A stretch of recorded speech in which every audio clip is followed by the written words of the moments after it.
Labas rytas. Va, šiandien jau prasidėjo man 4. savaitė, kaip geriu Sunrise. Tai kamieninių ląstelių obuoliukas šveicariškas ir va, kiek man jau beliko. Ir tikrai ir energijos esu pilna.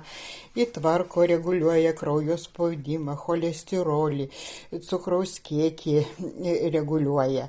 Ir jau eina man į pabaigą, bet jau šią savaitę turiu gauti, ar ten kitą, jau turiu gauti toliau. Ir pradėsiu 2. mėnesį.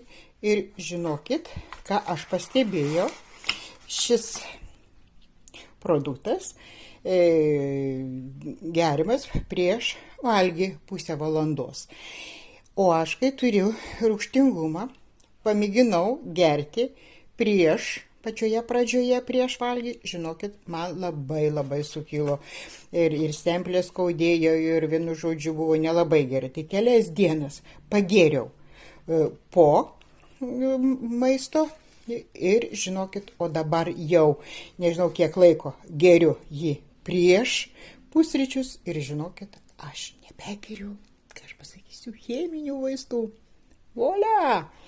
Tai čia yra nuostabiausias dalykas.